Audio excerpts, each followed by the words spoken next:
Kurumjari, Norris window morning analysis mean Taviru may Puno, Ano Makta Dong host Rakeshwar Thoudam Taram Chari Amadi, Masim Fan of Fong Kiva Pauses in the Karamba Maru, Yauri Habatu, Canada Vidamaka, Kogi study order, Lenchino Levi was a Mayama, Todo in Kambira as Bobon political analysis was Abuano Makta Tram Chari Takachari was that. Nasi Fong Kiva Pauses in the Karamba Maru, Yauri have the papers in the headlines when the Tazuna Sulaire Adubu. Irang Toiba Manu Haibsu, or Ribanina, Dubu, who say, Tongan, Shuka, Lergasu, Irang, Sida, Hybatare, men focus oina, as he papers in the Tadano Sulay, Dubu, Narang, say a Kogi Kopum Lom, the Hybatare was a Kopum Lomda, Cookie militant singer, no may capsula creamadi, a canamong the Micham Praja singer, a key to Zumba, Paul Crea Dubu, Imunga Magi Hybatare, Mui Hum Sining Chetan and Tokre Dubu, None district key, Kopumda, Kulai Paiba. Paijadaba, Romy Fruki, Long Missing the low shooting either of our Makani Kulai Fiber cookie million dancing na, no way capsulactuna, Agito Zumba, Pon Kiba, Amadi, low shooting either, Paring Kumdarakpa Uba, Amadi, Makoina, low shooting either no way capsulac Padagi, Yumamagi, Kogi, Hybatare, Micham Ohum, Yumda Tabak Sura, Jeriba Micham Ohum, so singing Chitahing or Natohore, Habak Supom, Yamasibu, Kogi, Hojukta Taragliba. Tongan ba issue sigi matang da masisu koi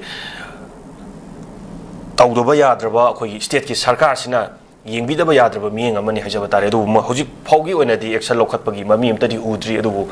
jingdana khulai pairaga free da thadokpa amni tampaktana khulai pumna khongkot khraga issue si tampakta da sagatpa ama kana chatharakpa mong tawri adu jinglom da tawriba irang sidadi miyeng kya sangbiba watpa Hapta may matong na kara miyeng changbi bugumba, thamay matong na tijan ba hore haba gumba, kudak ki pose, kitang lokat pa wat pa man ba, magi mamim sa chong sa tayo samsi. Misam da bukta low shooting hada sumayna, chat torok pa taraga di ako'y misam ji, kaday da chalaga hinga daw ribano, tabak ama chapa matamda, ishada ningjing mangjing ako'y na chaliba tabak sibu kari lerang daw ribano hay bagi wakalon do, kalaga, long mi da bukta sumayna threat torok pa taraga di, misam prasasi, kiyamok yam na hingbada, Shape with Rabs, I'm a Mokta, comment to meaning. Rakeshwar Maruiba, a supposing pounding a sigi, a lines in the Yabuko. Anamaka notice window, give viewers in the Kaikon, but Tamjari,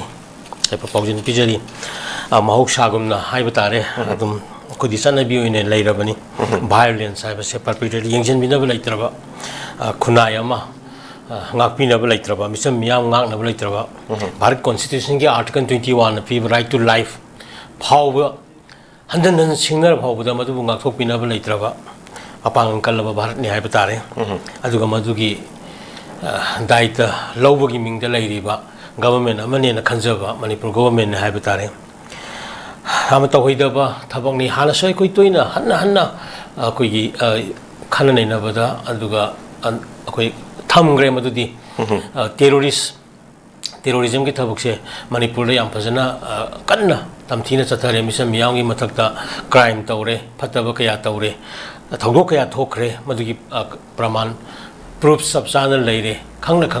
ngasi phawga madu adum thadok pa haiba tare kaimta yengchindaba adui phim da leire aduna hujik leiba sinkuki immigrants Mapandagi lakpa, Changsilakpa, Quiri na Pumtada, Singsina, Makoina, Manipur Tugana, Lalongama, Sangsilakpa, Madu the Barasakana, Madu the Masai, Pongatraga, Luna, Madu Yabagi Monga, Manipur, you will be indigenous, Miam, native people, Mayam Sigi, Karimata, Kandan Lak, we can say, a Koimadu Sapuning a Sigi, Purka, Misham Miam, Tengaribase. Maramaduna Masikum was 100 tokeni, Makoi Maram like day, Makoi Asumba, reason, historically peg, it has the Karikari, Makoi, Makoina Pami, Batabidugi, Sunaba Kari, Labi Late, Aduga, Manipuri, Tongan Mariam Sanariba, Labakama, Oibagi, Uranabagi, Lambida Lakamatamda, Quina, Tongan Sai Montevideo Conventions, UN Gisaters encouraging Layu Mayam Sing, Mariam the Labak Shemna, Ibisi, background of late Havani Makoi. Only 1960 the Memoriam Karapira, like coalition, Kosaki, everything, but the Yada from the Yaro Havani. It's any Puru Amakatana Labak Shemsia, the Havani. Aduish Hirakanda, Makoina, Namnatromisam Yam, terrorized or Kanda, Akoise. ꯐꯨꯔꯨꯞ ꯃꯁꯦꯟꯁꯤ ꯌꯥꯅꯗꯕꯒꯤ ꯃꯑꯣꯡ ꯑꯃ ꯁꯦꯝꯒꯠꯂꯀꯥꯟꯗ ꯍꯥꯏꯔꯤꯕ ꯌꯥꯅꯗꯕꯗ ꯌꯨꯝꯐꯝ ꯑꯣꯏꯔꯀꯥꯟꯗ ꯅꯣꯏ ꯂꯩꯃꯤꯟꯅꯕ ꯅꯨꯡꯉꯥꯏꯗꯧ ꯃꯥꯟꯗ꯭ꯔꯦ ꯅꯣꯏꯁꯤꯒ ꯍꯥꯏꯔꯒ ꯈꯥꯏꯗꯣꯛꯅꯕꯒꯤ ꯄꯣ ꯑꯃ ꯇꯥꯅꯕꯒꯤ ꯑꯀꯟꯕ ꯑꯃ ꯆꯪꯁꯤꯜꯂꯛꯄ ꯃꯇꯝꯅꯤ ꯑꯗꯨꯅ ꯃꯅꯤꯄꯨꯔ ꯑꯁꯤ ꯃꯁꯦ ꯇꯥꯅ ꯀꯥꯏꯈꯤꯕ ꯃꯇꯝꯗ ꯍꯥꯏꯒꯤ ꯐꯨꯔꯨꯞ ꯈꯨꯗꯤꯡꯃꯛ 53 ꯅꯤꯄꯥꯟ ꯃꯥꯄꯟ ꯍꯤꯡꯃꯤꯟꯅꯔꯤꯕꯁꯤ ꯑꯋꯥꯕ ꯐꯤꯕꯝ ꯑꯃꯗ ꯂꯩꯗꯣꯏꯅꯤꯀꯣ ꯔꯥꯀꯦꯁꯣꯔ ꯑꯗꯨꯅ ꯍꯥꯏꯔꯤꯕ ꯐꯤꯕꯝꯗꯨ ꯇꯥꯗꯅꯕ ꯍꯣꯠꯅꯕꯒꯤꯗꯃꯛꯇ ꯏꯄꯥ ꯏꯄꯨꯅ ꯆꯍꯤ ꯂꯤꯁꯤꯡ ꯀꯌꯥ ꯍꯥꯏꯔꯤꯕ ꯐꯨꯔꯨꯞ ꯃꯌꯥꯝꯁꯤꯒꯤ ꯅꯨꯡꯁꯤ ꯆꯥꯟꯅꯕꯁꯤ ꯌꯣꯝꯗꯨꯅ ꯄꯨꯊꯗꯨꯅ ꯂꯥꯛꯑꯒ ꯑꯩꯈꯣꯏ ꯂꯥꯛꯄꯅꯤ ꯃꯔꯛ ꯃꯔꯛꯇ ꯂꯝꯍꯦꯟ ꯇꯨꯍꯦꯟꯕ ꯑꯦꯅꯤ ꯐꯨꯔꯨꯞꯇꯒꯤ ꯃꯩꯇꯩꯗꯒꯤ ꯑꯣꯏꯒꯦꯔꯥ ꯑꯇꯩ ꯆꯤꯡꯒꯤ ꯐꯨꯔꯨꯞ ꯑꯃꯗꯒꯤ ꯑꯣꯏꯒꯦꯔꯥ ꯃꯅꯤꯄꯨꯔꯤ ꯀꯥꯏꯅꯕꯒꯤ ꯃꯅꯤꯄꯨꯔꯤ ꯑꯐꯪꯒꯤ ꯃꯁꯛꯇꯒꯤ ꯃꯥꯌꯣꯛꯇ ꯂꯥꯛꯄ ꯀꯔꯤꯒꯨꯝꯕ ꯏꯂꯦꯃꯦꯟ ꯀꯥꯡꯕꯨ ꯑꯃ ꯍꯦꯛꯇ ꯊꯣꯔꯛꯄ ꯃꯇꯝꯗꯨꯒꯤ ꯃꯅꯤꯄꯨꯔꯒꯤ ꯂꯩꯉꯥꯛ ꯍꯥꯏꯕ ꯇꯥꯔꯦ ꯅꯠꯇ꯭ꯔꯒ ꯑꯉꯝ ꯑꯊꯧ ꯅꯠꯇ꯭ꯔꯒ ꯅꯤꯡꯊꯧꯕꯨ ꯑꯣꯏꯔꯣ ꯃꯌꯥꯝꯁꯤꯡ ꯑꯗꯨꯅ ꯈꯨꯗꯛꯇ ꯂꯥꯛꯁꯤꯜꯂꯒ ꯃꯅꯤꯄꯨꯔꯒꯤ ꯑꯄꯨꯟꯕ ꯁꯛꯇꯝꯁꯤ ꯉꯥꯛꯑꯒ ꯂꯥꯛꯏꯕꯅꯤ ꯉꯁꯤꯅ ꯍꯥꯏꯔꯤꯕ 1949ꯒꯤ ꯃꯇꯨꯡꯗꯗꯤ ꯃꯅꯤꯄꯨꯔꯁꯦ ꯂꯧꯁꯤꯟꯈ꯭ꯔꯕ ꯚꯥꯔꯠꯅ ꯅꯝꯐꯨꯗ ꯂꯧꯁꯤꯟꯈ꯭ꯔꯕ ꯃꯇꯨꯡꯗꯒꯤꯗꯤ ꯃꯅꯤꯄꯨꯔꯒꯤ ꯍꯥꯏꯔꯤꯕ ꯉꯥꯛꯄꯒꯤ ꯗꯥꯏꯇ ꯑꯁꯦ ꯚꯥꯔꯠ ꯁꯔꯀꯥꯔ ꯑꯃꯗꯤ ꯃꯍꯥꯛꯀꯤ ꯁꯦꯇꯦꯂꯥꯏꯠ ꯒꯚꯔꯟꯃꯦꯟ ꯃꯅꯤꯄꯨꯔ ꯒꯚꯔꯟꯃꯦꯟꯅ ꯃꯗꯨ ꯂꯧꯒꯗꯕꯅꯤ ꯂꯧꯗꯨꯅꯁꯨ ꯂꯥꯛꯏꯕꯅꯤ ꯍꯥꯏꯕꯅꯆꯤꯡꯕ ꯂꯧꯒꯗꯕꯅꯤ ꯍꯥꯏꯕꯁꯤꯗ ꯂꯧꯗꯕꯒꯤ ꯋꯥꯐꯝꯗꯨꯅꯤ ꯑꯩꯈꯣꯏꯅ ꯍꯤꯔꯝ ꯈꯨꯗꯤꯡꯃꯛꯇ ꯀꯥꯏꯊꯔꯛꯏꯕ ꯏꯚꯟ ꯃꯊꯣꯡ ꯆꯥꯗꯕ 1960ꯒꯤ ꯂꯦꯟ revenue MLR and LR Eka hꯧꯖꯤꯛ ꯂꯩꯔꯤꯕ ꯑꯩꯈꯣꯏ ꯔꯤꯚ꯭ꯌꯨ ꯇꯧꯒꯗꯧꯕꯅꯤ ꯀꯥꯏꯅ ꯃꯤꯌꯥꯝꯅ ꯍꯥꯏꯔꯤꯕ ꯈꯣꯠꯂꯤꯕ ꯃꯌꯥꯝꯁꯤꯡ ꯑꯁꯦ ꯑꯗꯨꯅ ꯁꯤꯒꯨꯝꯕ 60ꯗꯒꯤ ꯃꯦꯃꯣꯔꯦꯟꯗꯝ ꯈꯔ ꯄꯤꯔ ꯂꯥꯛꯑꯀꯥꯟꯗ ꯁꯦꯄꯔꯦꯠ ꯑꯦꯗꯃꯤꯅꯤꯁꯇ꯭ꯔꯦꯁꯟ ꯃꯈꯣꯏꯒꯤ ꯖꯥꯂꯦꯡꯒꯝ ꯅꯠꯇ꯭ꯔꯒ ꯀꯨꯀꯤꯂꯦꯟ ꯑꯃ ꯁꯦꯝꯅꯕ ꯃꯈꯣꯏꯅ ꯀꯌꯥꯔꯛ ꯍꯟꯅ ꯑꯩꯈꯣꯏꯒꯤ ꯍꯣꯠꯅꯔꯛꯄ ꯃꯁꯥꯒꯤ ꯂꯝ ꯅꯠꯇꯕ ꯑꯩꯈꯣꯏ ꯆꯤꯟꯒꯤ ꯁꯔꯨꯛ ꯈꯔꯒ ꯏꯟꯗꯤꯌꯥꯗꯒꯤ ꯅꯣꯔꯠ ꯏꯁ ꯃꯔꯨꯑꯣꯏꯅ ꯃꯅꯤꯄꯨꯔꯗꯒꯤ ꯂꯧꯔꯒ ꯕ꯭ꯔꯍꯃꯥꯒꯤ ꯁꯤꯇꯥꯒꯣꯡꯗꯒꯤ ꯂꯧꯔꯀꯥꯟꯗ ꯃꯗꯨꯗꯩꯗ ꯈ꯭ꯔꯤꯁꯇꯤꯌꯥꯟ ꯁ꯭ꯇꯦꯠ ꯑꯃ ꯑꯩꯈꯣꯏꯒꯤ ꯁꯦꯝꯕꯒꯤ ꯀꯩꯅꯣꯁꯤꯗ ꯃꯪꯁꯤꯗ ꯂꯥꯏꯛ ꯐꯣꯔꯦꯟ ꯑꯃꯦꯔꯤꯀꯥꯒꯨꯝꯕ ꯂꯝꯗꯒꯤ ꯃꯇꯦꯡ ꯐꯥꯎꯕ ꯂꯧꯔꯀꯥꯟda ꯑꯗꯒꯤ ꯏꯟꯗꯤꯌꯥ ꯏꯠꯁꯦꯞꯁꯤꯅ ꯆꯥꯏꯅꯥ ꯀꯤꯕꯗꯒꯤ ꯃꯗꯨꯒꯤ ꯕꯣꯔꯗꯔ ꯀꯩꯅꯣꯗ ꯃꯗꯨ ꯑꯗꯨꯝ ꯊꯝꯈꯤꯕꯗ ꯌꯥꯕꯗꯧꯅ ꯇꯧꯕꯒꯤ ꯀꯩꯅꯣ ꯃꯔꯛꯁꯤꯗ ꯉꯁꯥꯏꯒꯤ ꯑꯩꯈꯣꯏꯒꯤ ꯃꯔꯝ ꯆꯥꯗꯕ ꯗꯤꯃꯥꯟꯁꯤ ꯂꯥꯛꯄ ꯃꯇꯝꯗ ꯍꯥꯟꯅ ꯂꯩꯖꯔꯝꯂꯤꯕ ꯐꯨꯔꯨꯞ ꯍꯥꯏꯗꯤ ꯑꯩꯈꯣꯏꯒꯤ indigenous native people की फुरुप community में आम सिंग से मसे चैथिंग पीरी बने मसे मिसम याम सिंग से हदन violence story बने terrorism की थबक ने बा अदन हारी बम कोई सिंग अदो हदन हसन कापकने जी काप अदम कापी अदम हाथ ना बहोनरी युम मै थारी मिचम याम ना तौरी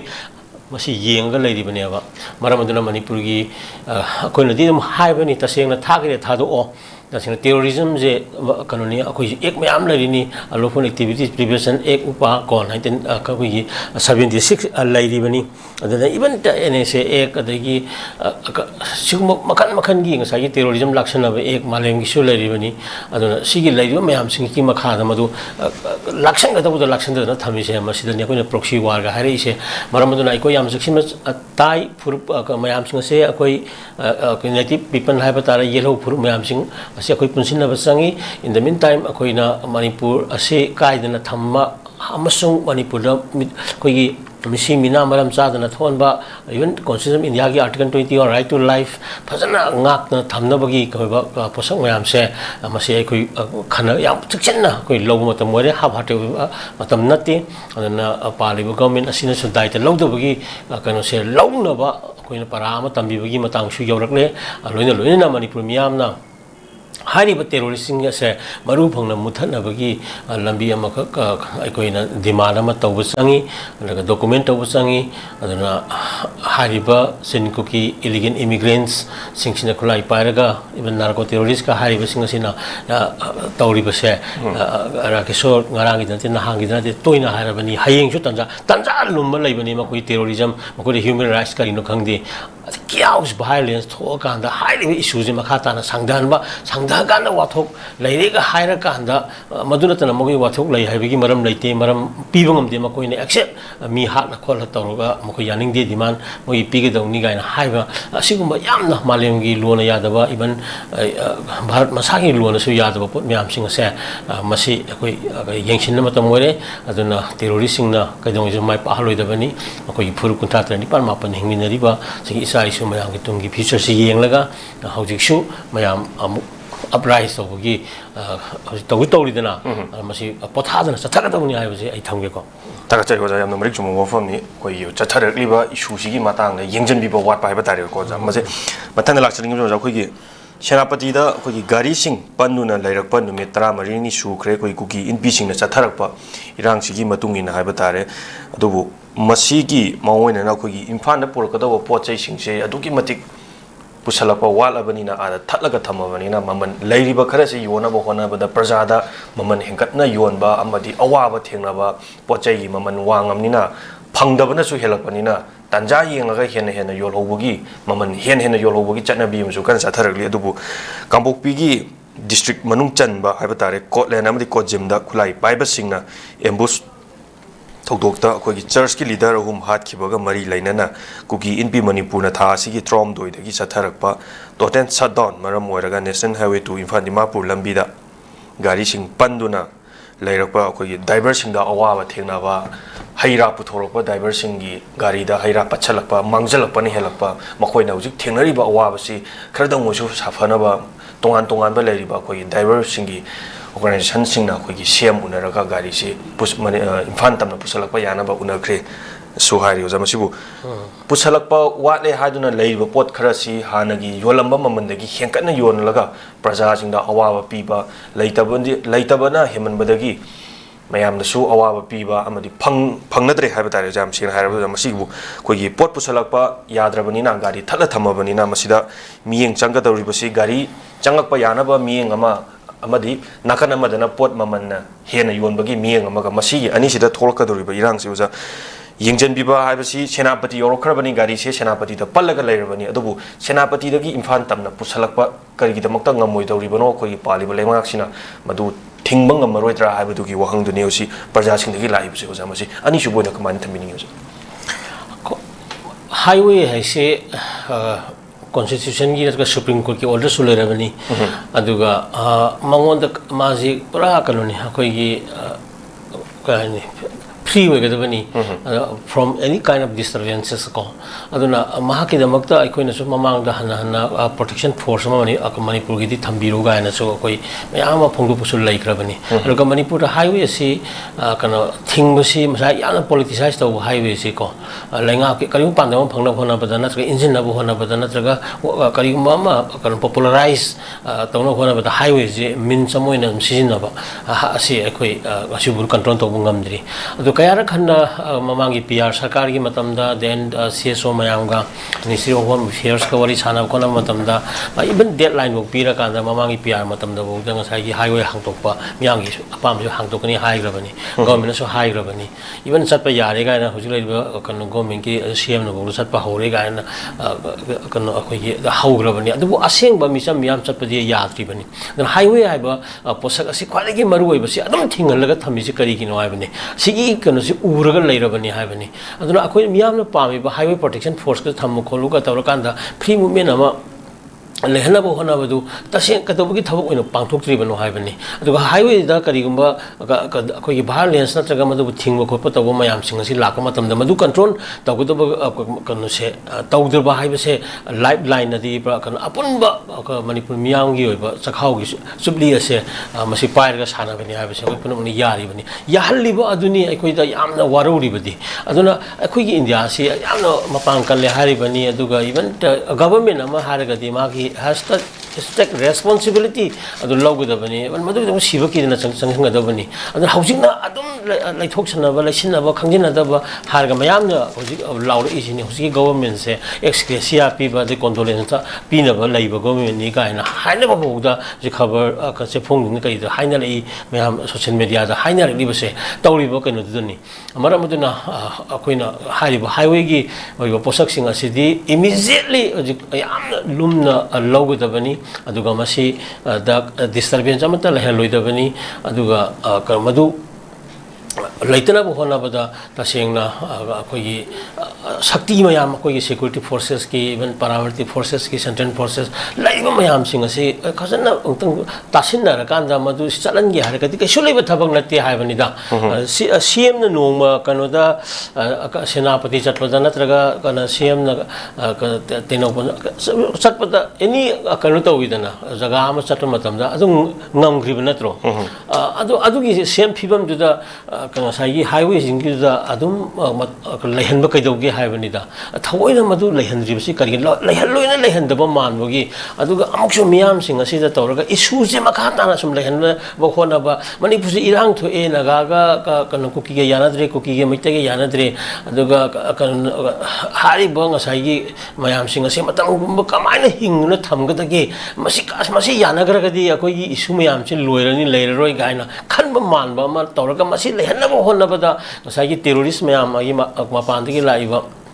ꯆꯤꯟ-ꯀꯨꯀꯤꯒꯤ ꯇꯦꯔꯣꯔꯤꯁ ꯃꯌꯥꯝꯁꯤꯡꯁꯤꯒ ꯑꯗꯒꯤ ꯂꯩꯔꯤꯕ ꯚꯥꯔꯠꯀꯤ ꯁꯦꯀ꯭ꯌꯨꯔꯤꯇꯤ ꯐꯣꯔꯁꯦꯁ ꯃꯌꯥꯝꯁꯤꯡ ꯑꯁꯤꯒꯅ ꯊꯑꯣꯏꯅ ꯁꯤꯜꯂꯕ꯭ꯔꯥ ꯃꯗꯨꯗ ꯒꯣꯔꯃꯦꯟꯅ ꯃꯇꯦꯡ ꯄꯥꯡꯉꯕ꯭ꯔꯥ ꯀꯥꯏꯅ ꯍꯥꯏꯕꯅꯆꯤꯡꯕ ꯃꯌꯥꯝꯁꯤꯡ ꯑꯁꯦ ꯑꯗꯒꯤ ꯍꯧꯖꯤꯛ ꯂꯩꯔꯤꯕ ꯀꯣꯟꯁꯇꯤꯇ꯭ꯌꯨꯁꯟꯒꯤ ꯔꯥꯏꯠꯀꯤ ꯁ꯭ꯇꯦꯠꯀꯤ ꯍꯛ ꯑꯗꯒꯤ ꯁꯦꯟꯇꯔꯒꯤ ꯍꯛ ꯑꯗꯒꯤ ꯁꯦꯟꯇꯔ ꯑꯃꯁꯨꯡ ꯁ꯭ꯇꯦꯠ ꯄꯨꯟꯅ ꯀꯩꯅꯣ ꯄꯨꯃꯤꯟꯅꯒꯗꯕ ꯊꯕꯛ ꯊꯧꯗꯥꯡ ꯃꯌꯥꯝ ꯑꯃ ꯂꯩꯔꯤꯕ ꯈꯣꯠꯂꯤꯕ ꯑꯁꯤꯒꯁꯦ ꯀꯔꯤꯝꯇ ꯄꯨꯡꯆꯥꯏ ꯆꯥꯏꯕꯅꯦꯕ ꯃꯅꯤꯄꯨꯔꯗ ꯂꯩꯔꯤꯁꯦ ꯂꯣ ꯑꯦꯟ ꯑꯣꯔꯗꯔꯁꯤ ꯀꯔꯤꯝꯇ ꯀꯩꯅꯣ ꯇꯧꯗꯕꯤꯅꯦꯕ ꯃꯔꯝ ꯑꯗꯨꯅ ꯍꯥꯏꯔꯤꯕ ꯍꯥꯏꯋꯦ ꯄ꯭ꯔꯣꯇꯦꯛꯁꯟ ꯐꯣꯔꯁꯁꯦ ꯇꯁꯦꯡꯅ ꯒꯣꯔꯃꯦꯟ ꯑꯃ ꯑꯩꯈꯣꯏꯅ ꯂꯩꯔꯦꯅ ꯈꯜꯂꯒꯗꯤ ꯋꯦꯗꯔ ꯄꯤ ꯑꯥꯔ ꯑꯣꯏꯒꯦꯔꯥ ꯅꯠꯇ꯭ꯔꯒ ꯒꯣꯕꯔꯃꯦꯟ ꯑꯣꯏꯒꯦꯔꯥ ꯏꯚꯟ ꯀꯩꯅꯣꯅꯤ ꯁꯦꯟꯇ꯭ꯔꯦꯜ ꯒꯣꯕꯔꯃꯦꯟ ꯑꯣꯏꯒꯦꯔꯥ ꯃꯥꯒꯤ ꯃꯅꯨꯡꯗ ꯂꯩꯔꯤꯕ ꯍꯥꯏꯋꯦ ꯍꯥꯏꯕꯁꯦ ꯃꯁꯤꯗ ꯂꯩꯔꯤꯕ ꯗꯤꯁꯇꯔꯕꯦꯟꯁꯁꯦ ꯃꯁꯤ ꯀꯩꯅꯣ ꯍꯥꯞ ꯍꯥꯔꯇꯦꯠ ꯑꯣꯏꯅ ꯌꯦꯡꯁꯤꯟꯅꯗꯅ ꯎꯁꯤꯟꯅꯗꯅ ꯁꯨꯝ ꯂꯩꯔꯒ ꯃꯅꯤꯄꯨꯔ ꯃꯤꯌꯥꯝ ꯑꯣꯠ ꯅꯩꯕ ꯇꯧꯕꯁꯦ ꯑꯗꯨꯝ ꯌꯥꯔꯤꯕꯁꯦ ꯃꯁꯤ ꯑꯩꯈꯣꯏꯒꯤ ꯊꯑꯣꯏꯅ ꯇꯧꯕꯁꯦ ꯃꯁꯤ ꯃꯥꯂꯦꯝꯒꯤ ꯃꯤꯌꯥꯝꯗ ꯈꯪꯍꯟꯕꯁꯨ ꯃꯇꯝ ꯑꯣꯏꯔꯦ ꯇꯧꯐꯝ ꯊꯣꯛꯇꯦ ꯑꯗꯣ ꯃꯤꯌꯥꯝ ꯀꯥ ꯍꯦꯟꯅꯁꯨ ꯍꯧꯖꯤꯛ ꯂꯥꯎꯐꯝ ꯊꯣꯛꯏ ꯑꯗꯨꯅ ꯃꯔꯤ ꯂꯩꯅꯕ ꯀꯣꯟꯁꯇꯤꯇ꯭ꯌꯨꯁꯟꯅ ꯄꯤꯕ ꯍꯛ ꯍꯥꯏꯕ ꯇꯥꯔꯦ ꯏꯚꯟ ꯍꯥꯏ ꯀꯣꯔꯠꯀꯤ ꯀꯩꯅꯣꯅꯤ ꯑꯦꯛ ꯆꯨꯝꯅꯔꯤ 226 ꯑꯗꯒꯤ ꯏꯚꯟ 42 ꯁꯨꯄ꯭ꯔꯤꯝ ꯀꯣꯔꯠꯀꯤ ꯀꯩꯅꯣꯒ ꯂꯩꯔꯤꯕ ꯈꯣꯠꯂꯤꯕꯗ PIL ꯃꯊꯪ ꯊꯥꯗꯅ ꯈꯣꯠꯇꯅ ꯑꯩꯈꯣꯏꯁꯨ ꯈꯔ ꯀꯝꯄ꯭ꯂꯦꯟ ꯇꯧꯕꯁꯦ ꯂꯝꯕꯤꯗ ꯀꯔꯤꯗ ꯁꯨꯝ ꯄꯪꯂꯥꯎꯗ ꯂꯥꯎꯔꯒ ꯂꯣꯏꯁꯤꯟꯕꯁꯨ ꯑꯗꯨꯝ ꯑꯌꯥꯝꯕ ꯇꯧꯒꯜꯂꯤ ꯃꯥꯂꯦꯝꯒꯤ ꯂꯣ ꯑꯃꯗꯤ ꯀꯩꯅꯣ ꯂꯦꯟ ꯑꯣꯐ ꯂꯣ ꯍꯥꯏꯔꯕꯅꯤꯅ ꯀꯣꯟꯁꯇꯤꯇ꯭ꯌꯨꯁꯟꯒꯤ ꯃꯈꯥꯗ ꯗꯦꯟ ꯏꯟꯗꯤꯌꯟꯒꯤ ꯂꯩꯔꯤꯕ ꯂꯣ ꯑꯦꯛꯀꯤ ꯃꯈꯥꯗ ꯀꯔꯤ ꯃꯇꯝꯒꯤ ꯑꯣꯏꯅ ꯐꯥꯏꯜ ꯇꯧꯕ ꯌꯥꯕ PIL ꯊꯥꯕ ꯌꯥꯕ ꯏꯚꯟ ꯍꯧꯖꯤꯛ ꯂꯩꯔꯤꯕ ꯀꯩꯅꯣꯅꯤ ꯚꯥꯏꯂꯦꯟꯁ ꯇꯦꯔꯣꯔꯤꯖꯝ ꯃꯌꯥꯝꯁꯤꯡ ꯑꯁꯤ ꯒꯣꯔꯃꯦꯟ ꯕꯣꯔꯗ ꯁꯦꯟꯇ꯭ꯔꯦꯜꯅ ꯁ꯭ꯇꯦꯠ ꯒꯣꯔꯃꯦꯟꯅ ꯂꯥꯛꯁꯤꯟꯗ꯭ꯔꯤꯕꯁꯤ ꯄ꯭ꯔꯖꯥ ꯑꯃ ꯑꯣꯏꯅ ꯑꯩꯈꯣꯏꯅ PIL ꯑꯗꯨꯝ ꯃꯈꯟ ꯊꯥꯔꯒ ꯊꯥꯕ ꯏꯠꯁꯦꯞꯁꯦ ꯑꯁꯨ ꯅꯠꯇꯦ ꯗꯣꯀꯨꯃꯦꯟ ꯇꯧꯗꯣꯏꯅꯤ ꯃꯔꯝ ꯄꯤꯗꯣꯏꯅꯤ ꯑꯗꯨ ꯃꯌꯥꯝꯁꯤꯡ ꯑꯗꯨꯒꯤ ꯑꯣꯏꯕ ꯗꯣꯀꯨꯃꯦꯟꯇꯦꯁꯟ ꯐꯖꯅ ꯇꯧꯕ ꯃꯗꯨꯒꯤ ꯑꯗꯨꯝ ꯋꯥꯀꯠꯄ ꯃꯥꯂꯦꯝꯒꯤ ꯐꯝꯄꯥꯛꯇ ꯋꯥꯀꯠꯄ ꯑꯗꯨꯒ ꯚꯥꯔꯠ ꯃꯁꯥꯒꯤ ꯂꯩꯔꯤꯕ ꯀꯩꯅꯣꯗꯁꯨ ꯃꯔꯤ ꯂꯩꯅꯕꯁꯤꯡꯗꯁꯨ ꯋꯥꯀꯠꯄ ꯅꯦꯁꯅꯦꯜ ꯍ꯭ꯌꯨꯃꯦꯟ ꯔꯥꯏꯠ ꯀꯃꯤꯁꯟ ꯂꯩꯔꯤ ꯀꯣ ꯑꯩꯈꯣꯏ ꯃꯌꯥ ꯄꯥꯟꯗꯕ ꯀꯩꯅꯤꯗꯤ ꯍꯥꯏ ꯇꯧꯕꯗꯗꯤ ꯑꯩꯈꯣꯏꯅ ꯋꯥꯀꯠꯄ ꯃꯇꯝꯗ ꯃꯗꯨꯒꯤ ꯗꯣꯀꯨꯃꯦꯟ ꯑꯩꯈꯣꯏꯅ ꯂꯩꯍꯧꯕ ꯃꯌꯥꯝꯁꯤꯡ ꯑꯗꯣ ꯁꯤ ꯌꯦꯡꯀꯥꯟꯗ ꯃꯁꯤ ꯀꯣꯝꯄꯥꯏꯂꯦꯁꯟ of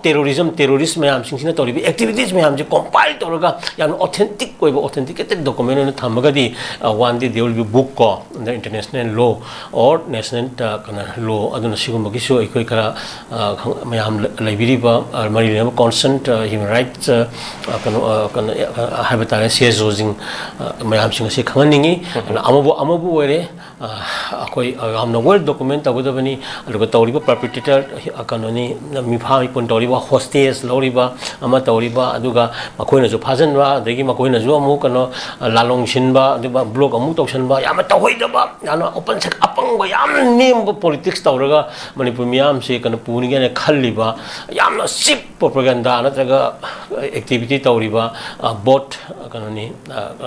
government age well age ꯑꯩꯈꯣꯏꯒꯤ ꯇꯦꯔꯣꯔꯤꯁ ꯑꯣꯔꯒꯅꯥꯏꯖꯦꯁꯟꯁ ꯒ꯭ꯔꯨꯞ ꯃꯌꯥꯝꯁꯤꯡ ꯑꯁꯦ ꯃꯈꯣꯏꯁꯦ ꯑꯩꯈꯣꯏꯅꯤ ꯃꯥꯂꯦꯝꯒꯤ ꯅꯠꯇ꯭ꯔꯒ ꯚꯥꯔꯠ ꯃꯁꯥꯒꯤ ꯂꯣ ꯒꯤ ꯆꯩꯔꯥꯛ ꯐꯪꯅꯕꯒꯤ ꯑꯩꯈꯣꯏ ꯍꯣꯠꯅ ꯃꯇꯝ ꯑꯣꯏꯔꯦ ꯑꯃꯨꯛ ꯑꯣꯏꯔꯦ ꯍꯥꯏꯋꯦ ꯍꯥꯡꯇꯣꯛꯀꯗꯕꯅꯤ ꯕ꯭ꯂꯣꯀꯦꯠ ꯈꯨꯗꯛꯇ ꯍꯥꯡꯇꯣꯛꯍꯟꯒꯗꯕꯅꯤ ꯑꯗꯨꯅ ꯍꯥꯏꯔꯤꯕꯁꯤ ꯉꯝꯅꯕ ꯍꯣꯠꯅꯕꯗ ꯑꯔꯩꯕ ꯎꯄꯥꯏ ꯑꯃ ꯉꯁꯥꯏꯒꯤ ꯀꯩꯅꯣ ꯂꯩꯕꯥꯛꯀꯤ ꯑꯣꯏꯕ ꯀꯩꯅꯣ ꯔꯤꯁꯣꯔꯁ ꯃꯌꯥꯝ ꯃꯥꯒꯤ ꯐꯣꯔꯁꯦꯁ ꯃꯌꯥꯝ ꯃꯥꯒꯤ ꯀꯩꯅꯣ ꯃꯌꯥꯝ ꯁꯛꯇꯤ ꯃꯌꯥꯝ ꯁꯤꯖꯤꯟꯅꯒꯗꯕꯅꯤ ꯑꯩ ꯍꯥꯏꯒꯦꯀꯣ ꯊꯥꯒꯠꯆꯔꯤ ꯑꯣꯖꯥ ꯃꯊꯪꯗ ꯑꯩꯈꯣꯏꯒꯤ ꯁꯅꯥ ꯂꯩꯕꯥꯛꯇꯒꯤ ꯄꯥꯎ ꯑꯃ ꯍꯥꯏꯕ ꯇꯥꯔꯒꯗꯤ ꯑꯩꯈꯣꯏꯒꯤ ꯁꯔꯆ ꯑꯣꯄꯔꯦꯁꯟꯗ ꯅꯥꯒꯥ ꯃꯤꯆꯝ ꯇꯔꯨꯛ ꯐꯥꯕꯗ ꯆꯦꯟꯅꯕꯅꯤ ꯍꯥꯏꯅ ꯆꯤꯡꯅꯕ ꯃꯤꯑꯣꯏ 3 ꯐꯥꯕ ꯉꯝꯈ꯭ꯔꯦ ꯐꯥꯔꯕ ꯃꯤꯑꯣꯏꯁꯤꯡꯁꯤ ꯀꯥꯡꯄꯣꯛꯄꯤ ꯀꯥꯡꯄꯣꯛꯄꯤ ꯗꯤꯁꯇ꯭ꯔꯤꯛꯀꯤ ꯚꯤꯂꯦꯖ ꯚꯣꯂꯨꯟꯇꯤꯌꯔ ꯒ꯭ꯔꯨꯞꯀꯤ ꯀꯗꯔꯁꯤꯡꯅꯤ ꯍꯥꯏꯕꯒꯤ ꯆꯤꯡꯅꯕ ꯆꯥꯎꯅ ꯂꯩꯔꯦ ꯑꯃꯗꯤ ꯁꯣꯁꯤꯌꯦꯜ ꯑꯣꯏꯕ ꯊꯕꯛꯁꯤꯡ ꯑꯦꯟꯇꯤ ꯁꯣꯁꯤꯌꯦꯜ ꯑꯣꯏꯕ ꯊꯕꯛꯁꯤꯡ ꯀꯟꯅ ꯆꯠꯊꯔꯕꯁꯤꯡꯒꯤ ꯃꯅꯨꯡꯗꯁꯨ ꯃꯈꯣꯏꯁꯨ ꯆꯦꯟꯅꯔꯤ ꯑꯗꯨꯒ ꯃꯁꯤꯗ ꯆꯦꯟꯅꯕ ꯃꯤꯁꯛꯁꯤꯡ ꯑꯣꯏꯒꯅꯤ ꯍꯥꯏꯕ ꯆꯦꯟꯅꯕꯁꯤꯡ ꯂꯩ ꯍꯥꯏꯔꯤ ꯂꯣꯏꯅꯅ ꯑꯩꯈꯣꯏꯒꯤ ꯅꯥꯒꯥ 3 ꯐꯥꯈꯤꯕꯗ ꯃꯈꯣꯏꯁꯤꯡ ꯑꯁꯤꯁꯨ ꯌꯥꯝ ꯆꯥꯎꯅ ꯏꯟꯚꯣꯜቭ ꯇꯧꯔꯝꯒꯗ꯭ꯔꯥ ꯍꯥꯏꯕꯒꯤ ꯆꯥꯎꯅ ꯆꯦꯟꯅꯕ ꯑꯃ ꯋꯥꯍꯪ ꯄꯥꯍꯪ ꯇꯧꯕꯗ ꯍꯥꯏꯔꯦ ꯍꯥꯏꯕꯒꯤꯁꯨ ꯆꯦꯟꯅꯕ ꯑꯃ ꯂꯩ ꯃꯁꯤ ꯅꯥꯒꯥ 3 ꯐꯥꯕꯗ ꯀꯔꯤꯒꯨꯝꯕ ꯕꯥꯏ ꯆꯥꯟꯁ ꯆꯦꯟꯅꯔꯝꯕ ꯇꯥꯔꯒꯗꯤ ꯃꯈꯣꯏ ꯅꯥꯒꯥ ꯃꯤꯆꯝ ꯍꯥꯏꯕ ꯇꯥꯔꯦ ꯐꯥꯈꯤꯕ ꯅꯥꯒꯥ 3 ꯑꯗꯨ ꯍꯤꯡꯉꯤꯕ꯭ꯔꯥ ꯅꯠꯇ꯭ꯔꯒ ꯁꯤꯔꯤꯕ꯭ꯔꯥ ꯍꯥꯏꯕꯗු ꯃꯈꯣꯏꯁꯤꯗ ꯋꯥꯍꯪ ꯄꯥꯍꯪ ꯍꯪꯕꯗ ꯑꯁꯦꯡꯕ ꯂꯪꯂꯥ ꯂꯪꯆꯤꯟꯗꯨ ꯄꯨꯊꯣꯛꯄ ꯉꯝꯃꯣꯏꯗ꯭ꯔꯥ ꯍꯥꯏꯕꯗꯨꯒꯤ ꯑꯆꯧꯕ ꯄꯥꯎ ꯑꯃꯁꯨ ꯂꯩ ꯑꯣꯖꯥ ꯃꯁꯤ ꯀꯃꯥꯏꯅ ꯊꯝꯕꯤꯅꯤ ꯑꯣꯖꯥ adum terrorism ne amasi kanoni terrorist kangusing si kanoni chenarang dong mali ko amu borian investigation chatta gadori aduga puthokadori fact finding tawrakanda madugi mari makhong dum putorakani aduba koi gi india gi oiba kanosing se justice se am delay am noigan ba ko aduga aduna justice denied haibagi kanoma miyang gi ba pen da yam lak ba ko aduna ini asumba ma tawno hona ba sahi adu asum puthong ba hona sahi kya sangbagi kanoma laibuduna ngasai aran ma tawu sing se hena thongna hapagi kanoma laiba adui kanu su ai singcheli aduna yam terrorism gi thabak ni hostage loboi si malem gi oina khoi gi hostage taking and ek lai ni ko United Nations ki 1979 gi adu edum sigi mayok ta malem da phajin na thamba adu kari demand ma tawgi phajil laga punjil laga losil laga demand do phang ka na thado ke ko to ke haibna singba si yadi haidna koi edum laigi bani aduna sigumba mayam singa sim malem da leba khuding mana su hariba kana hostage ki oiba masa masa ek leba ke lainara laibani adu phaba da singna bani haibdu ni hujik phai haije aduna hariba singa sida khoi gi yamna amuksu nuai te basi matam gi popular oiba matam basically CBI yamna popular agona goiramba adagi ini ase adagi tada longda pota hujik di lokthok re ko som leiram badagi hujing na amuk NIA ji pang pan ba khoi kano jing sina politician jing na traga khoi lu jing jina kano me thobu NIA ra sinani na som hai bagi kano ka habit lakwa then NIA gi results na kadai phawba khoi da kano effective oina kitang particularly for the state of Manipur where emergency kano situation is there laibus di khara NIA gi kano me am chu torakanda khara budi marak ta dum tam na lai budi hai batai tabuda di hari से याम थुदना कनो justice पीरगदी असिगम terrorism की एक कोई तो कनो नि खरा अदुम तो अनब लेफनगनी हाइबनी अदुबो हौजिकसी हाइबा कनो मयाम सिंगसी अखोगी फारबा मतुंगदा असम पुथोगा याम तोना कनो जु अखोइना अदु पीबगी महुते हे नमजल लगा थंबा अदु कोइ कुइना द मियाम सिदा गसागी पेन दबी कनो सिसुम लाकपा दि मखा थाना मदुगी जस्टिस म पोरक्टिंग आइदा अतोप वायलेंस की अदुगा टेरर की थबक मयाम सम कमिट तौसलकपा मदुना हेना मिसम यांगी पुंसी हेना मांगनबगी मरम ओइबा अदुना की तुजुंगबा किहेनबा हाइबना सिंगबा गसागी तहोइदबा थो मैम लो ना आइन कॉन्स्टिट्यूशन याद मैम से लेबसे कौन तौको मरम एनीवे फारे याम थुना वहां पांग तौरकद मैम जस्टिस तौरकान चेनहलमे चेनरमे सीरे नत्रग हिंगे सिंह कौन याम थुना अखोई फलाव तौनी मखा ताना सिगुम्बजे अखोइना हाइनिंगिना थोनी थोक्तनब कौन सिंजेन हाइबसे हन्ना हन्ना हाइरबोल अदुम थोहलगा लेरिसि करिगिनो हाइबने सिगिदमक्ता स्पेशल नंगा से कनो भारत से उपाय सुमै लेतरब्रा हाइबने हारिबा टेररिज्म की थबक से कंट्रोल तौनो फोनाबदा अदुना मसीदा अदुदनी अखोइना प्रोक्सी हारिबा थवैना तहलिबरा नत्रगा इरांग सि हेंकनब होनरिबरा नत्रगा अखोइ मसेन दिबाइन पॉलिसी कनो ब्रिटिश सानाब्या सानरमजो हुजे मु तौरकांदा अखोइ मसेन नुसिना हंद्रकांदा मदुगी मसक रूल तौरगा इंथों इंजिन सानाबरोम दो पैसा थादा लेरबरा इंजिन बरोम दो पैसा थादा लेरबरा हानानबदा पैसा थादा लेरबरा अदुना मणिपुर मांगबदा भारत मांगदी हाइब वखन जो लेबरा अदो मणिपुर मसागी सुपुर कुंट्रा तौर पिक्चर पिकना साउथ ईस्ट एशिया की सिविलाइजेशन की मौसिल लागा निथौ हमद्रा तरुक तरी पालखिदना मदगी स्टेट फॉर्मेशन नदगी तोवान मखन की हुई लेदना लोयुम बसेन लाक्चदना कोई योइबा कनो सिविलाइजेशन की मसाक सुन लाक्चबनी राकेश अदना 1949 द स्टेट अनि की मरत बायलैटरल ट्रीटी तौरकांदा इवन एनेक्सेशन हारा कानो मर्जर तौर संगबनिना हरिकी मर्जर की ओइबा पोसक मयाम से कोई नैनबा मतंग ओरि इबनी को मरम अदना अखोइसु यामना कनोनी फुल कॉन्ट्रैक्ट रेनी पा अपन की लाइब्रेरी सीएस होजिंग देन इंटेलेक्चुअल एकेडमिशियंस मयाम सिंग से हजिकी लाइब सिचुएशन की ग्रेविटी मागी होइबा कन इमरजेंसी कनो येंग कान तुंगी फ्यूचर की दंत येंग कान दा हानदे की हेना खरे हेन लुम्स कनोना सक्सिना कोई थबक तंगमिनबा खनाबा करी इश्यूज मयाम लाइब मयाम सिंग से एनालाइज तौबी कली अदुबे हेना यूनाइटेड इफर्ट अमदा संगिन मत मोइरेन थमगेको थागचरी जा अरुब द लाक्चनिंग पॉइंट से अखोई यांखैनि थोरक सुबा मणिपुर सुमांग लीला फेस्टिवल ngaraंगदगी हौदोखरे मणिपुर की गवर्नर ना मणिपुर की सुमांग लीला ना मणिपुर की सक्तम अमता ngairaba utpangame haina su koi phongdok pire do mamang da haiba tairo ja haukiba koi gi khongjom de nimita governor yawba function am da su koi gi Manipur की anthem sana leibak Manipur haiba sai ji tha da bida atopa india gi oiba sai tha bagi अमसु अखोई तोंगान तोंगान बा ma'am अमसु वा ngangnagi su leirabani do ngarang makta su haiba tare ngarang makta su अखोई तोंगान तोंगान बा award के आम पीरबा नुमित असिदा हाइबा तारे पीबगी नुमित असिदा governor मसामकसु यावरिबनि दुबु मणिपुरगी anthem थादबिदा India की ओइबा Hindi make इसै थाबासी मैमनसु हाइरि मसी ममानसु तौख्रे दुबु हंतकसु मु हंजलुं तौरिबसे करी मरमगी ओइकदौरिबनोसु हाइरि अखोगी लैजरिबा कला हाइबसिना मणिपुरगी सक्तम चौबमसु ताइबनि अदुबु कला तौबम जगह अखोगी मणिपुर की ओइबा कला इसै ममन यामलबा सना लेबाक मणिपुर हाइबसे थादबिदा तोंगानबा अतोपा मियानचागी इंडिया की हाइबा तारे एंथेम नेना थारिबसे मसी यामना लेबाक मचा थादबम अमा ओइगद्रा हाइनसु कोइ मियानदुगिसु कोइ थमलि ओजामसे कमाइन थम्बिनिंगी मसीगी असोइबसे ऑपरेटर की असोइबा ओइगदौरिब्रा नत्रगा जज गवर्नर यावबा फंक्शन खुदिमक्ता अतोपा मियानचागी लोन ओइबा इसैजे थाद्रगदि यामक यादब्रा ओजामसे अरोइबोइना कमाइन थम्बिनिंगी ओजा कलानि नेशनल एंथेम को अखोइ स्टेट की स्टेट सॉन्ग लेजबा अदुगा हानादगी हौना कनोगी 50 जी मतुंग लाखिबा मणिपुर गवर्नमेंट की ओइबा मागी प्रैक्टिसेस हाइबा तारिको मरदे सनालिबा मणिपुर लाय अदु नेशनल एंथेम जु सलक्ति दि हाइबा नति अदुबु हंतकी ओरिबा थौदोक अनि खोंजोंगी कन एपिसोड अमदि सुमांगलि लागी एपिसोड साइसिदा अतमनना अमु मियामना अमु मसी मतांग फोंदोरिबसि करिगिनो हाइबा तारगदि मदु इंटेंशन खरा हेना यावब्रा अदुगा स्टेट की ओइजरिबा मागी इंपोर्टेंस सनालिबा मणिपुर की पोछि साइगी अमांग दलिबा मणिपुर डिमोलिशन थ्योरी की प्रोसेस अमखक्ता मणिपुर डिवाइड पॉलिसी म्याम सानरगा फुरुप म्याम नुसिनानद्रिबसिगी द हेना मपुंग फार काना मणिपुर इसेप्सि लैतब मानबगी मोंग अमदम सनालिबा मणिपुर की पोतु माहनब होनाबगी कनो कंसे अमदगा लाब्रा गाइसो खोय दम वहांगनी अदुगा नेशनल एंथेम दु सकबा यादे हाबना ते सकदबनी अदुम यारे फारे बट तौददी स्टेट की ओजरिबा सोंग अदु वेदर रोइबा नत्रगा ममांगदा यामना निंथिजना ऑनर तौरगा खोय अथौबसिंगी मफमदको इवन 1991 खोंजों वारगा दु इंडियाना 1949 खतनी इंडिया दा पोले दि ममांगदा ब्रिटिश का अता सोनगिबा लानफम मदुदा इंडिया का मणिपुर का मरी करिमता लेना पोंती अदुना सनालेबा मणिपुर वाज मोर कनो रिले हैविंग से रिलेवेंसी कनो विद खोंजोम लान को खोंजोम लान की मतम दि कनो सनालेबा मणिपुर दो मदु अखोइ नेशनल सोंग नेबको अदु सिगुम्बा मयाम से येंगा कांदा अखोइना अनिमक्की ओइबा हुजिना इंडिया की मनुंग दा कॉन्स्टिट्यूशन मखादा अखोइ सि लैरे 1949 खलगा नेशनल एंथेम सपदु यादे हाबनते तौगदबनी तौदि अखोइगी स्टेट की लेजरकलिबा असांगबा सनालिबा मणिपुर याम फजना मफम चाना ऑनर तौगदबनी हाबदुनी अदुना अनिमक्की ओरिबा अदुनी फेडरलिज्म अदुगा यूनियन ऑफ इंडिया का हारिबा कनो अदगी सिगी मयाम से अदुवा हुजिक हंदके थौदु अनि खक थोलकपा असिदा हंजन तौरिसिनदी मसी कनो कंसर्न वेगदबनी प्रोग्राम से लिबा ऑर्गेनाइजर सिंग करिजिंगनसु हारिबसिंग से कनो ममांगी ओइबा ट्रेन म्याम दि येंगा नैनगदबनी करिंगना सुमांगलि रासि अखोइदी अखोइगी कनो निमि सयेंग मिसेनेना हाइनरिबनी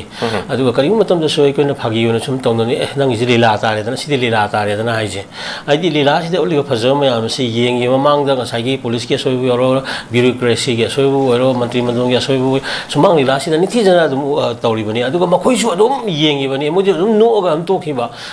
मसा मसादे सेमटोक्तब अरानबदुदी तोगा मसा नोगा तोगा लास्ट लीला ताबगी मोंगदो अदुना तसेंगना सिदि लीला तारे हाइबा अखोइगी लोंदा बुदागासि अखोइ याहोलिंगदे सुमांग लीलाजी तसेंगना अखोइगी ओरिबा सगें मिशन ओइंगदबनी अदुगा मासे अखोइगी पुया नत्रगा यामना फजबा लाइरिक नत्रगा यामना अचुंबा कनो पुथोक पोट अमनेना अखोइना लौबिरकांदा सुमांग लीला यंगबिरिबसिंगदा सुमांग लीला हाइबसिंग अदो ओरदे लारिबा पीरि पोक्तासिंग असे करिनो मसिगी मतांग मसिगी मोमेंट्स द पीरिबसिना करिनो मसिगी तांकासिना पीरिबनो मपुमोइना लीला अमना पीरिबो पाउजिनसिना करिनो गा हाइबसे यामना तासला कांदा मदु खुनाइदा मदु कानाबा अमनेना खल्ला कांदा सा अता कखोइगी पांजनबगी कसनबिसि अखोइगी खरासु संगसि नतबिदा आइगोंदसु पपाना पानबा अदु पालिबा आइगोंदसु आइ नोक्सलगा तारगा तो कांदा नोंगालगदि आइगी हेबिटुदि केम सेमटोक्तबा अदन लीला तारे गाइना हाइबि कन्सेप्ट से खरा येंजिनजि अनन मखा ताना अमुक खननि अखोइ मतिंग लैसि फुरु कुंथ्रा तरनि पापनगी लैरिबा तिंग लैसि अन लैसनु मतम मतमगी पालिबा कनो अचौबा सरकार सिंगी ओइबा नत्रगा लैबाकी ओइबा मागी इसै नत्रगा नेन्थेम लाक्सनु तौबुदि अखोइ इसागी लैजरिबा फुरु मयांगी ओइबा हानगी लाक्चरिबा state song national song state values अदुगा अखोइगी यूनिटी एंड स्ट्रेंथ अदगी अखोइगी लैजरिबा कंपोजिट कल्चर प्लुरलिस्टिक सोसाइटी सिगी मयाम सिंगी समनाम पायमा मदुदा अखोइ इम्पैक्ट पीद्रबा लांगनगदबनी नत्रबदि कनो अखोइ कनो सोइदना कनो मुटकनी मुट्रो मतमदा इसा इशु मयाम से ngasi wana wana semiba kai suron furu kuntra tre nipa pangi isa isu sing soidana awaba tahawani migi minai oi hogani haibu wakalon se thamakanda ikoi punna akoigi makha amuk sigumba thoktana ba hona hansi ko thanga chari oja yamna marik chumba wafamni Uzagi Jilva Matam Kaitopido ngasi noise window gi ayuki morning analysis asibu pung phambi dam to jabu thagat jari amani yengbiru bior pumnam su aroi boina kurumjari Sparkle Educational Service ki Career Counselor ki Female amasung Male ki ahangba post ani kauri Educational Qualification MBA loiba oigadabani Fresher amasung Experience leiraba miyoisingna apply taubiba yagani Hena akupa marol ki damak 7005-063196 natragana 9366230077 da contact tawiro natragana aikoi office Sparkle Educational Service, 2nd floor, Northeast Window TV Building, Hata, New Tikon Road, Imphal East, Manipur da lengsin birau.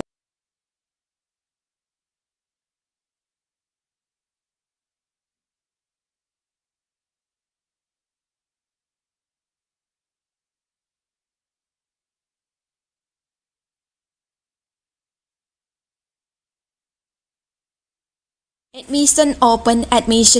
National Institute of Electronics and Information Technology Nalit Imphal-gi tongan ba course singi admission haujari chahi amagi PGDCA chahi anigi MCA MTech AI and ML MSc IT MSc Bioinformatics yauna 2026-2027 session gidamak chahi marigi BCA BSc Computer Science BTech AI and ML amasung chahi ahungi Diploma Engineering da ming chananaba registration toba yaragani PGDCA, MCA, MTech, AI and ML, MSc IT, MSc Bioinformatics ki oina registration tobagi aroiba numit lakliba June gi tarik 12 ni entrance test na June gi tarik 13 ta phangthokani BCA BSc Computer Science BTech AI and ML gi registration tobagi aroiba numit na Megi tang kunni entrance test na Megi tarik 13 da phangthokani nupa macha amasung nupi masagi hostel gi khudong chabasu pijari SC amasung ST mahiroi singi tuition fee free oijagani pijariba QR code asida scan tawraga online registration tawbasu yagani akupa maro gidamak mobile number 8132062261 natragana 7005106072 da call tawbiraktuna khangbiba yagani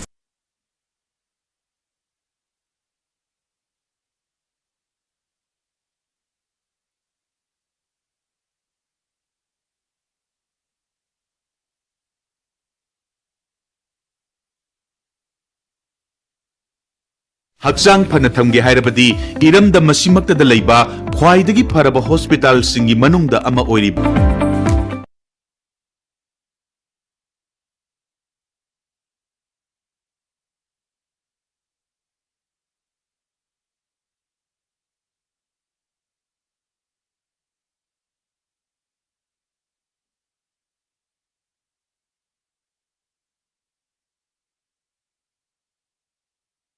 Northeast Window minyang tabiriba mayang punamakpu taramna okchari hauzik mapalamgi thabaki pau pijari ahanbada athubagi oina Dubai gi warehouse worker gi thabak kauri hairiba thabak asi apply to biningba miyoisina presentable and good communication skill leibeta natana masagi chahi kunmathoi dagina kuntrataret phawbada leiba oibigadabani hairiba thabak asigi pijariba khudong chabasing adudi per day 12 hours duty hours oijagani per week ta 6 days duty oijagani 2 years work visa pijagani loinana accommodation and transportation pijabata natana medical and insurance su pijagani hairiba thabak asigi thagi oiba salary lising kuntare tagi haujagani ani subada United Arab Emirates ke driver gi thabak kauri hairiba thabak asi apply to winingba miyosingna Indian car license ka loinana Gulf ki license leiba oigadabani amasung basic English communication leigadabani hairiba thabak asigi Indian license paibiba miyoisingi thagi oiba salary di lising yankhai dagi haujagani Gulf license paiba miyoisingi thagi oiba salary lising yankhai manga dagi haujagani ahum subada Beharan Water Park ki female retail staff tara kauri hairiba thabak asi apply to biningba miyoisingna retail experience leibaga loinana yamdrabada 165 cm ki changda wangba oibigadabani thabak asi tauba miyoisingna piriba khudong chabasing adudi accommodation transportation aduga duty meal su pizagani hairiba thabak asi thagi oiba salary lising maudra taretagi haujagani ꯄꯃꯔꯣꯜꯒꯤꯗꯃꯛꯇ 7005273217 ꯅꯠꯇ꯭ꯔꯒ 9366230077 ꯅꯠꯇ꯭ꯔꯒ ꯑꯩꯈꯣꯏꯒꯤ office North East Window TV Sparkle educational ꯁꯔꯚꯤꯁꯀꯤ career ꯀꯥꯎꯟꯁꯦꯂꯔꯒꯤ female ꯑꯃꯁꯨꯡ ꯃꯦꯜꯒꯤ ꯑꯍꯥꯡꯕ post ꯑꯅꯤ ꯀꯧꯔꯤ Educational qualification MBA loiba oigadabani fresher amasung experience leiraba miyoisingna apply tawbiba yagani hena akupa marol gidamak 7005063196 natragana 9366230077 da contact tawbirau natragana aikhoigi office Sparkle Educational Service second floor Northeast Window TV building Hata New Chikon Road, Imphal East, Manipur da lengsin birau.